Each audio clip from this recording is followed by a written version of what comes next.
Walmart's On brand now has a small collection of extremely low-cost Android tablets, but even at such a low price, are they worth your money? I'm going to review the On 10.1-inch tablet next.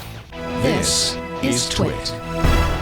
This episode of Hands on Tech is brought to you by Aftershok's unbelievably comfortable open-ear headphones. You can hear music and crystal clear phone calls like never before. Visit hot.aftershoks.com and use code HOT for $50 off the tech bundle.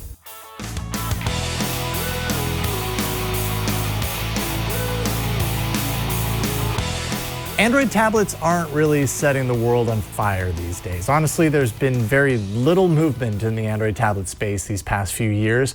In some ways, it almost feels like a fad that maybe has passed Android by. Manufacturers are spending the majority of their time on smartphones because they know that's where the users are at. But some people still like a tablet for a bigger screen experience, be it gaming or watching something on YouTube or Netflix. Walmart's in-house brand, On, just released two new Android tablets, the On 8-inch and On 10.1-inch tablets running an almost completely stock version of Android 9 Pie. I have right here the 10.1-inch On tablet, and I've been living with it for a little over a week, and let me just say, I have thoughts. First, it's important to keep something in mind throughout this review. These tablets are inexpensive. The 8-inch On tablet costs a measly $64, and this 10.1-inch version costs $79. So if you're expecting the usual review or we talk about premium specs and amazing performance, let's just say this isn't that review. A device this inexpensive is guaranteed to suffer some serious trade-offs for that low price, and the On 10.1-inch tablet most definitely does. This device has a 10.1-inch IPS LCD display with a resolution of 800 by 1280. If your eyes have become accustomed to high PPI counts, you'll be underwhelmed, as this has roughly 150 pixels per inch, which means you're going to need to get used to seeing those pixels again, and jagged edges are kind of the norm.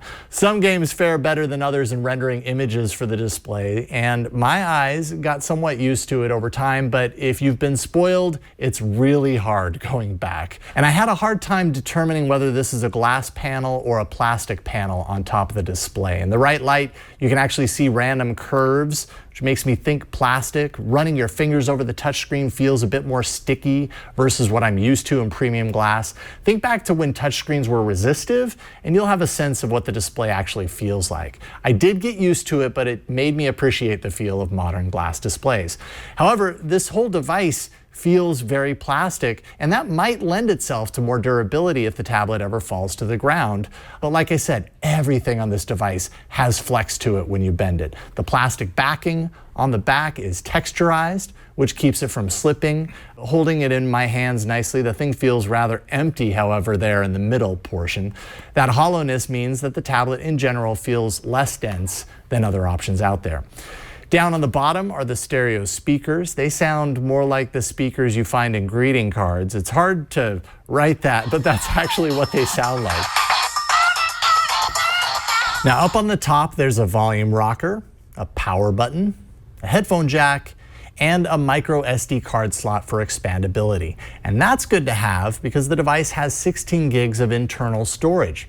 But the tablet does lack the ability to turn the micro SD card slot into adoptable storage, which would essentially allow for apps to be installed onto the card. So you're going to tap out on storage space rather quickly. But go ahead and use the SD card slot for media storage, and that'll help some. The device also has a 1.3 gigahertz quad-core MediaTek MT8163 processor with 2 gigs of RAM. And let me tell you, that little combo right there is the device's Achilles heel, which we'll talk about in a moment. There's also a 3,500 milliamp hour battery that charges pretty slowly but burns rather quickly. Don't expect much more than a few hours out of the device if you're doing anything more than simple web browsing. The tablet offers a 2 megapixel rear-facing camera for taking pictures, but you won't want to. I'm not even sure what a camera this bad is good for. It should have been left off, which would have actually lowered the tablet price even more, in my opinion. Same could be said for the 0.3 megapixel VGA quality front-facing camera. Essentially, it's a potato from the 1990s, and really there's no reason to spend any more time here talking about the cameras. They are that bad. This episode of Hands on Tech is brought to you by Aftershok's. Aftershok's headphones use patented bone conduction technology. They rest just outside your ear and produce sound by sending vibrations through your cheekbones, which actually bypasses your eardrum. They're lightweight titanium wraparound headbands that use wireless Bluetooth 4.1 connectivity and multi-point pairing. They're also IP55 certified to repel sweat, dust, and moisture. Perfect for the gym. Order an AfterShokz Tech Bundle now at hot.aftershokz.com and use code HOT at checkout. You'll get $50 off. Offer valid in the US only. That's hot.aftershokz.com and use code HOT.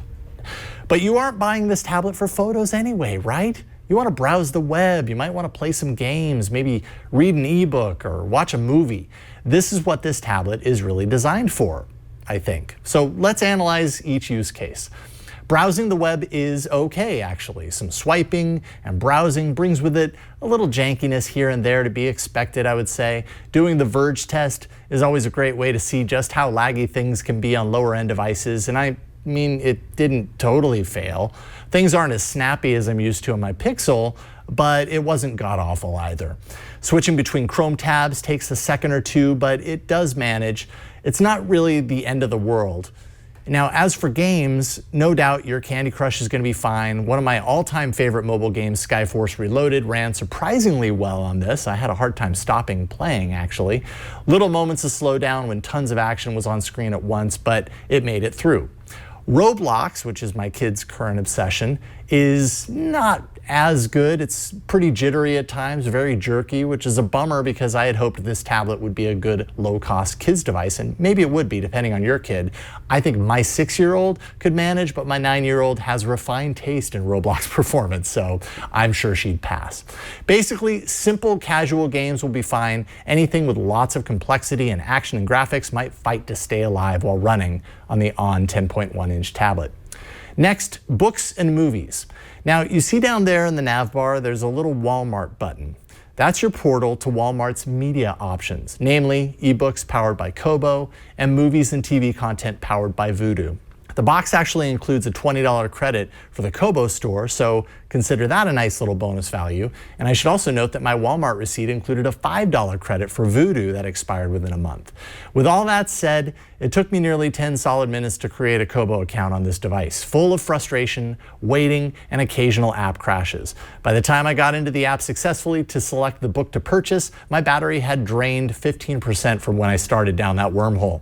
After crashes and stutters, I finally purchased Starship Troopers and got to reading, which is fine, it's passable. Though again, that battery depletes so quickly, this isn't the ideal take it to the beach and read a novel device.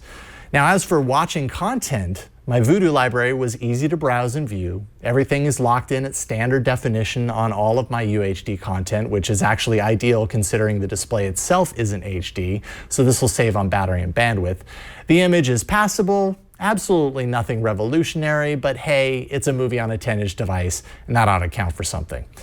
Now, that navbar tweak that I mentioned earlier, the Walmart button, that's basically the only major change that has been made to the otherwise completely stock Android Pie installation on this device, which is pretty awesome. If anything stands out on the ON 10.1-inch when compared to its Amazon rival, the Fire HD 8 and 10-inch tablets, it's that you get stock Android and all of Google's apps and services along with the Play Store. Amazon's super popular Fire tablets offer a lot in the way of digital content, but they run a forked version of Android that keeps Google off of the device with no easy way to install it. But they are in their own right better looking, more capable devices.